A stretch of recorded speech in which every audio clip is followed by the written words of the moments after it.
오늘 하나님 말씀 창세기 말씀을 가지고요. 예배자라고 하는 제목으로 우리 하나님 말씀 증거하겠습니다. 오늘 오신 분들 진심으로 감사드리고요. 우리가 이렇게 예배드리게 됨을 참 감사드립니다. 존 던이라고 하는 분이 계세요. 아시는 분도 계시고 모르시는 분도 계실 텐데 바로 저렇게 생긴 분이었고 영국 사람이고요. 1572년에 태어나서 1631년에 돌아가신 분입니다. 굉장히 오래전에 살았던 분이죠. 근데 이분이 쓴 시 중에 No Man is an Island라고 하는 아주 유명한 시가 있습니다. 거기에 보면은 이런 구절이 있죠. Any man's death diminished me because I am involved mankind, and therefore never send to know for whom the bell tolls, it tolls for thee. 우리나라 말로 하면은 누구의 죽음도 나를 위축시킨다. 나는 인류에 포함되기 때문에 그러니 누구 때문에 종이 울리냐고 누가 죽었냐고 알려하지 마라. 종은 바로 당신을 위해 울린다. 라고 하는 유명한 구절입니다.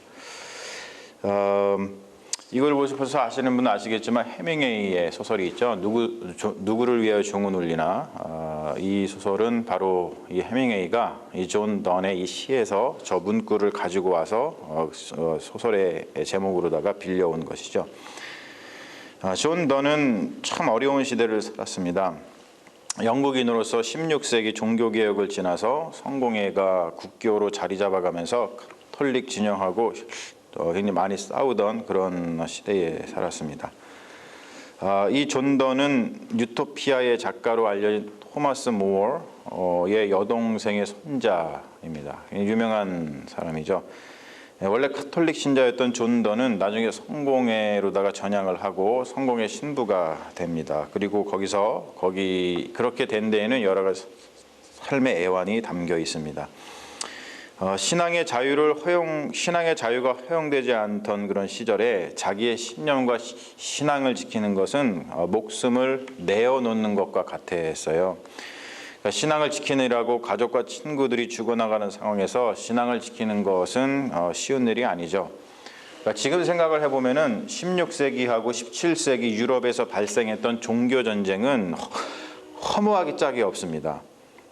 개신교 진영, 성공회를 포함해가지고 카톨릭 진영하고 싸우느라고 말할 수 없는 생명이 희생을 됐습니다. 그리고 그 싸움의 앙금은 알게 모르게 지금까지도 남아 있습니다. 우리가 알고 있는 30년 전쟁 통해서 수많은 사람들이 죽었죠. 그 싸움과 전혀 상관이 없는 유럽인도 아닌 동양인들도 그 영향을 받고 있죠. 우리 한국 사람들도 여러분 그렇잖아요. 개신교인이 카톨릭 사람들 이단이라고 그러고 싫어하고, 그리고 카톨릭 사람들도 굉장히 개신교를 무시하고 그러한 영향이 바로 그때부터 시작이 된 것입니다. 존 던은 그러한 격변기에 자기의 신앙과 신념을 지키면서 그 어려운 시기를 이길 수 있는 내면적인 힘을 길렀습니다. 종교 전쟁을 보면은 그 수많은 종교 전쟁을 존 던이 보면서 굉장히 회의를 느끼고 절망에 휩쓸렸을 거라고 생각을 합니다. 그러면서 그는 생명에 대한 중요성을 깨우쳐 갔겠죠. 그의 시 No Man is Island라고 하는 이 시를 보면은 그러한 마음이 잘 담겨 있습니다. 자, 시를 보면은 이렇습니다. 영어로 말고 한국말로다가 번역한 것을 보면은 이렇습니다. 아무도 섬이 아니다. No one is an island. 어느 사람이든지 그 자체로서 온전한 섬은 아닐지니 모든 사람은 대륙의 한 조각이며 본토의 한 부분이여라.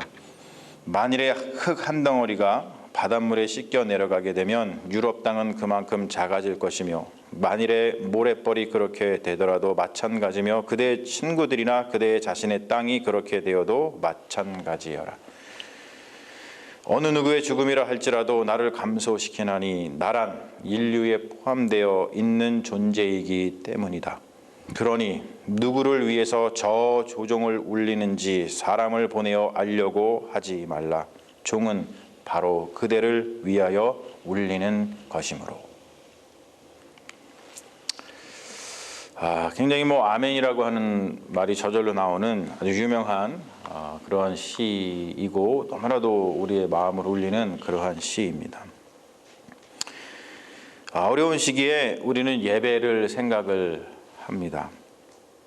우리가 지금 인터넷상에서도 보면은 예배를 생각하는 예배가 무엇이냐, 그리고 여러분 알다시피 예배가 중단된 것 때문에 많은 사람들이 예배가 뭐지? 라는 것에 대한 의문을 많이 가지고 살아가는 것을 볼 수가 있습니다. 예배자로 산다는 것은 무엇일까? 우리는 왜 예배를 드릴까? 바이러스 창궐 때문에 예배를 드리지 못하게 된 이 상황에서 예배에 대한 많은 생각들이 오고 가고 있습니다. 사회적 거리두기, 소셜 디스턴싱 실천을 통해서 바이러스의 창궐을 막아보겠다는 보건당국의 정책으로 인해서 모든 교회가 예배를 중단하고 온라인을 이용해서 예배를 드리고 있습니다. 이 소셜 디스턴스라는 용어는 사회적 용어죠. 사회학자들이 연구를 하면서 미국에 있는 사회학자들이 연구를 하면서 이 미국은 굉장히 다인종 다문화 사회니까 이 사람을 내 삶의 영역에 어느 정도까지 들여놓을 것인가에 대한 연구를 할 때 썼던 그런 말입니다. 그래서 어떤 이민자가 왔을 때 그냥 이민할 수 있게끔 뭐 비자를 내줄 수 있는 선까지, 그리고 들어와서 어느 정도까지 일을 할 수 있는가. 뭐 예를 들어 가지고 유학생 같은 경우는 그래 와서 공부는 해도 돼. 하지만 어떻게 되죠? 소셜 디스턴스가 일을 하면은 안 됩니다. 그러면서 점점점 이 소셜 디스턴싱이 줄어들면서 이 사람을 내가 결혼할 수 있는, 나의 가족으로 받아들일 수 있는지, 그런 것에 대해서 설문조사하고 물을 때 썼던 그런 사회적인 용어가 바로 소셜 디스턴싱이라고 하는 용어입니다. 근데 좀 이게 좀 뭐랄까 이런 용어였는데 요즘에는 이상하게 쓰이고 있는 것 같아요. 매일같이 자유롭게 하던 것을 강제적으로 하지 못하게 되었을 때에 우리는 비로소 그것의 소중함을 깨닫게 됩니다. 그리고 그것의 본질이 무엇인지를 생각을 하게 되죠. 지금 신앙 공동체에게 가장 위협이 되는 것은 예배를 드릴 수 없다라는 것이죠. 어떤 이는 예배를 드릴 수 없게 되었다라는 것을 생각을 하면서 잘 됐다. 평소에 교회 가는 것, 예배 드리는 것 귀찮고 부담스러웠는데 이참에 좋은 핑계가 생겼다라고 생각을 할 것입니다. 물론 여러분 대다수의 신앙인들은 예배 드리지 못하는 것에 대해서 안타까운 마음을 가지고 있습니다. 그러나 그 안타까움의 실체는 무엇인가? 사람은 습관처럼 하던 것을 하지 못하면 불안해합니다. 예배가 우리의 삶의 일부이고 습관이었기 때문에 우리는 불안해하는가? 여러 가지 생각을 하게 되죠. 자, 우리가 이것을 한번 생각해 보죠. 기독교의 예배는 무엇인가?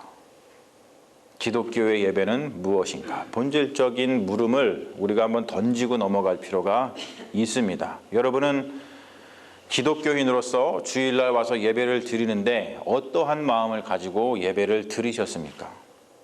그리고 지금 어떠한 마음으로 예배를 드리고 계십니까? 기독교의 예배는 무엇인가?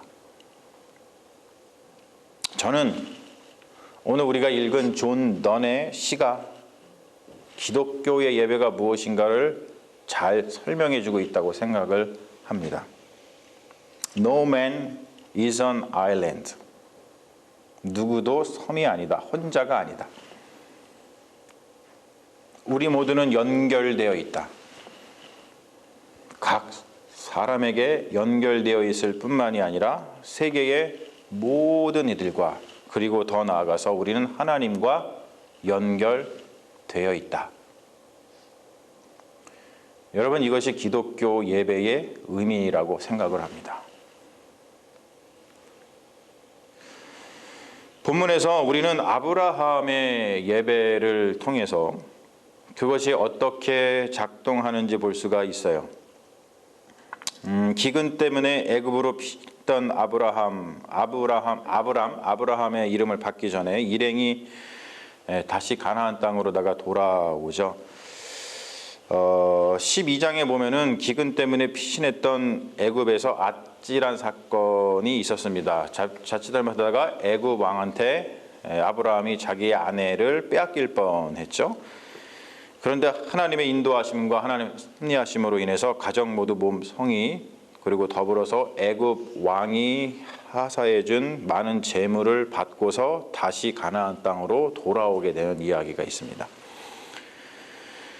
애굽에서 돌아온 아브라함 일행은 베델과 아이 사이에 틀을 잡고 거주를 하는데 이곳은 명당이었던 것 같아요. 이들이 이곳에 거주하게 된 것은 하란 땅에서 가나안 땅으로 첫 이주할 때에 이어서 두 번째입니다. 그런데 그때와는 달리 문제가 발생을 했습니다. 소유의 넉넉함 때문이었습니다. 아브라함 일행은 소유가 불어나서 더 이상 그 땅에서 평화롭게 살 수가 없었죠. 그때의 재산은 지금의 재산과는 좀 달라서 그들은 유목민이었기 때문에 재산이 소나 양 같은 그러한 가축들이었습니다. 그들에게 필요한 것은 소나 양들을 먹일 목초지였죠. 한정된 공간에서 많은 가축을 먹이려다 보니까 다툼이 일어날 수밖에 없었습니다. 그래서 아브라함과 조카 롯 그리고 거기에 따른 다른 족속들 가나안 사람이라든지 브리스 사람 등이 서로 많이 부대껴서 살았습니다. 그들에게 다툼이 잦아졌어요. 다툼이 잦아지면 함께 거주할 수가 없죠. 자, 이런 상황 속에서 문제를 해결할 수 있는 길은 서로 갈라서는 것밖에 없습니다. 그렇다면 문제가 발생하죠. 누가 어디로 갈 것인가? 사람 마음이 다 똑같죠. 어디로 가고 싶으세요? 목초지가 좋은데 그런 데를 차지하고 싶은 욕심이 있습니다. 우리가 현재 사회에서 하는 경쟁도 다 이런 것이죠. 좋은 목초지, 좋은 학교에 가기 위해서 경쟁을 하고 좋은 직장에 들어가기 위해서 경쟁을 하고 경쟁의 우위에서 올려서려고 사람들은 물불을 가리지 않습니다. 자, 그래서 이러한 일이 우리가 읽은 본문에서 일어날 거라고 벌어질 거라고 우리가 예상을 했어요. 근데 예상을 합니다. 근데 전혀 다른 이야기가 전개되는 것을 볼 수가 있습니다. 아브라함과 롯은 삼촌과 조카 사이로 좋은 목초지를 선택할 권리는 누구에게 먼저 있을까요? 아버지와 같은 아브라함에게 있었습니다. 그러나 본문에서 볼 수 있듯이 아브라함은 그 선택권을 조카 롯에게 양보합니다. 물론 아브라함이 조카 롯, 아버지가 이제 죽어서 이렇게 테이크케어하는 건데 아버지와 같은 마음을 지녔기 때문에 넉넉한 마음으로 그래 내가 아들 같은 조카랑 뭐 싸우겠어 라고 하면서 선택권을 양보했다라고 생각을 할 수도 있습니다. 그러나 오늘 말씀을 보면은 아브라함의 행동을 통해서 알 수 있는 것이 뭐냐면 그것은 단순히 그러한 내가 그냥 조카랑 싸워서 뭐 하겠어 이런 온정에서 비롯된 것이라기보다는 그의 믿음에서 비롯된 결단이었다는 것을 알 수가 있다는 것이죠. 오늘 말씀 보면은 아브라함은 가는 곳마다 제단을 쌓았어요. 제단을 쌓다라는 말은 요즘 말로다가 뭐죠? 예배드리다라는 겁니다. 예배드리다. 자, 그런데 아브라함은요, 가는 곳마다 무작정 예배를 드리는 것이 아니라 하나님이 주신 은혜에 대한 반응으로서 예배를 드립니다. 그냥 예배 드려야지. 그리고 예배 드리는 게 아니고요. 하나님이 주신 은혜에 반응하는 것으로서의 예배를 드립니다. 여러분, 이것은 굉장히 중요한 개념이죠. 왜냐하면은 예배의 주도권이 우리 인간에게 있는 것이 아니라 하나님께 있다는 것을 말해주기 때문에 그렇습니다. 자, 제가 적어왔어요. 기독교의 예배는 우리가 먼저 드려서 주도권이 우리에게 먼저 있어가지고 그래 내가 초월적인 존재의 마음을 달래주면 복을 받을 수 있어 라고 하면서 내가 먼저 막 드리는 게 아니라 우리 기독교의 예배는 근본적으로 하나님의 은혜, 하나님의 은총에 대한 반응입니다. 감사입니다. 이것을 더 근본적으로 생각을 해보면 예배는 우리가 하나님과 연결되어 있다는 것에 대한 고백과 감사와 평안이 담긴 신앙이라는 거예요.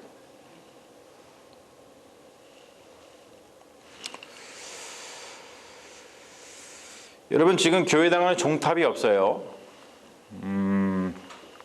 저렇게 보시면은 종탑이 있죠, 교회에. 원래 옛날에는 그 종탑이 교회에는 언제나 있었습니다. 근데 요즘엔 교회 건물에 종탑을 보기가 쉽지가 않습니다. 제가 어렸을 적에는 교회 종탑이 있었습니다. 아버지가 강화도에서 목회하실 때는 제가 너무 어려가지고 잘 기억은 안 나는데 서울로다가 옮겨서 이렇게 아버지 목회를 하실 때 그 교회에는 저렇게 저런 거랑 비슷하게 생긴 종탑이 있었습니다.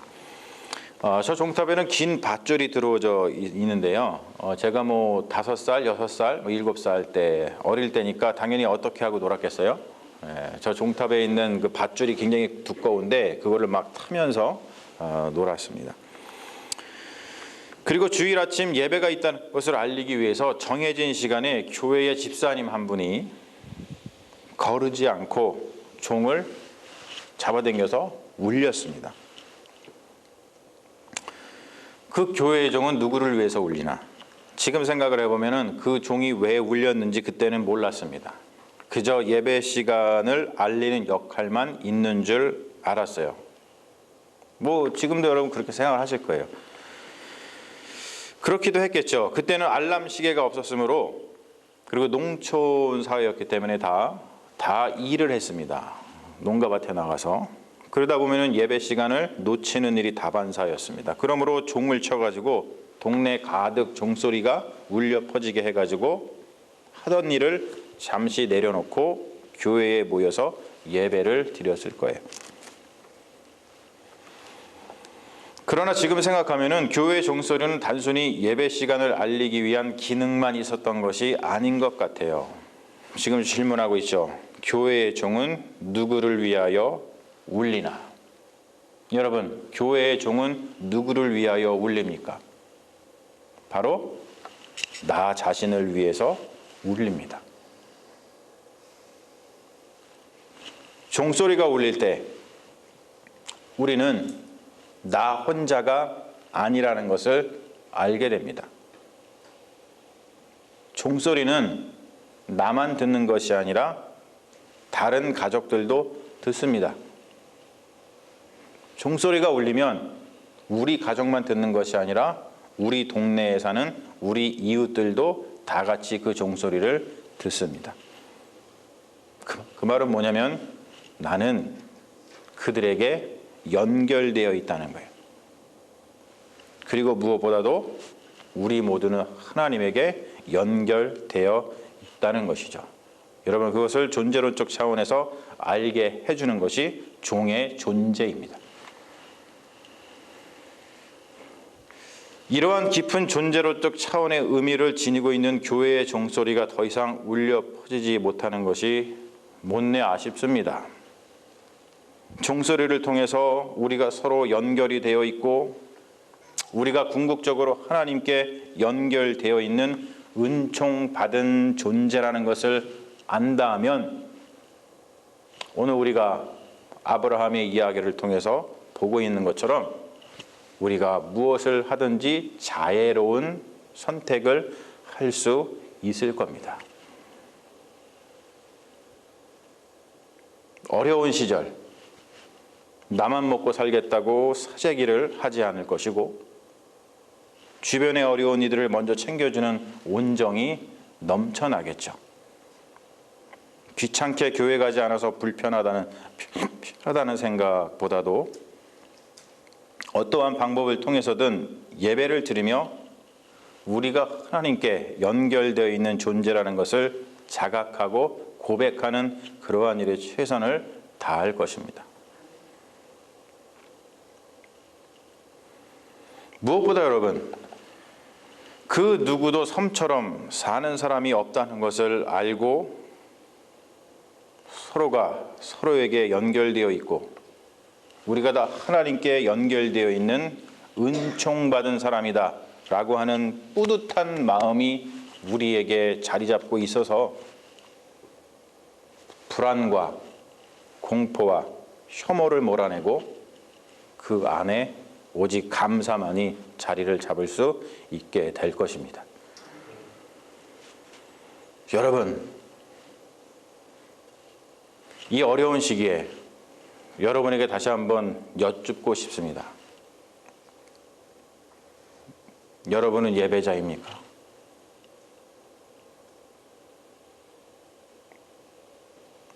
당신은 예배자입니까?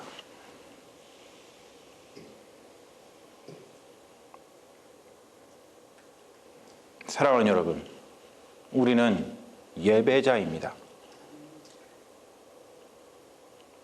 예배는 하나님의 은총에 대한 반응입니다. 그래서 그 예배는 그 자체로 감사입니다. 땡스기빙입니다.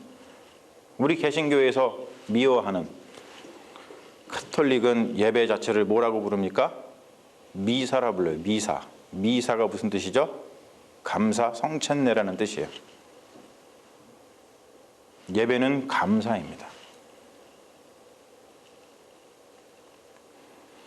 우리가 하나님의 은총을 받는 이유는 우리가 하나님에게 연결되어 있기 때문입니다. 다른 말로 표현해서 우리가 하나님께 속해 있기 때문에 그렇습니다. 우리는 하나님께 속한 자입니다. 그것을 거룩하다라고 표현한다 그랬죠. 또한 예배는 예수 그리스도 안에서 성령을 통하여 우리가 서로 연결되어 있다는 것을 고백하는 신앙의 행위이기도 합니다. 우리가 서로 연결되어 있기 때문에 우리는 서로가 서로를 돌봅니다.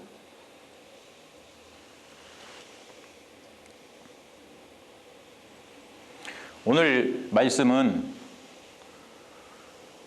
서로가 서로를 축복하고 서로가 서로를 위로하는 기도문을 같이 봉독하는 것으로 다 끝내기를 원합니다. 제가 적어왔는데요. 여러분, 우리가 예배자로서 지금 많은 분들이 두려워하고 불안해하고 또 혐오가 생기고 그러고 있는 시절에 우리가 예배자로서 서로가 서로를 축복했으면 좋겠습니다.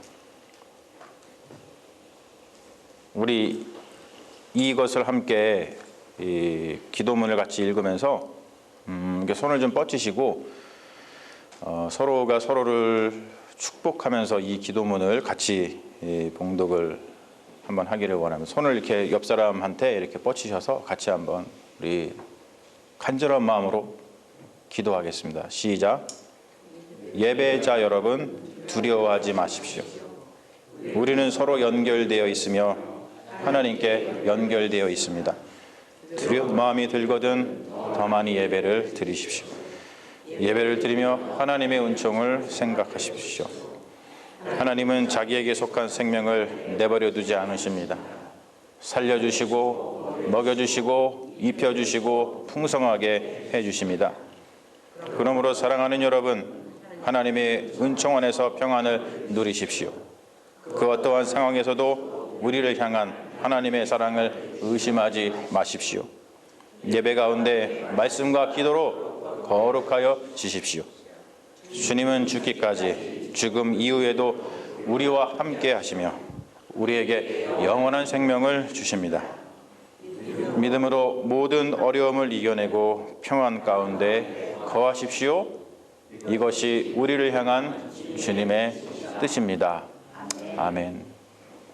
우리 반주자는 잠깐 반주를 해주시고, 여러분, 우리가 지금 서로 축복하고 기도했던 것처럼 우리 마음속에 있는 그런 불안, 우리 마음속에 있는 공포, 우리 마음속에 있는 혐오, 이런 것들을 다 몰아내고, 그리고 오직 하나님의 은총을 생각하면서 감사만 이 마음속에 채우겠다고 여러분 다시 한번 다짐하면서 우리 조용히 하나님께 다시 한번 묵상 기도하겠습니다.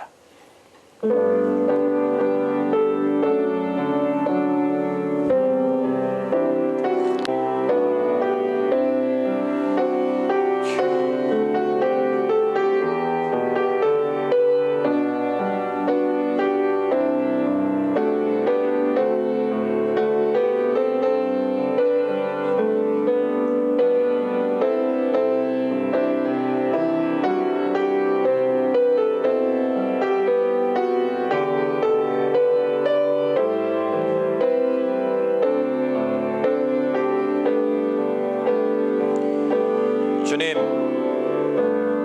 우리는 예배자입니다. 우리가 예배하는 이유는 주님께서 우리에게 먼저 은총을 베풀어 주셨기 때문입니다. 우리는 은총을 받기 위해서 예배를 드리는 것이 아니라 주님이 주신 은총에 반응하여 감사로 예배를 드립니다. 감사함으로 예배를 드리며 주님이 주신 은총만을 소유하고 향유했던 아브라함처럼 우리도 주님이 주시는 은총만을 사모합니다.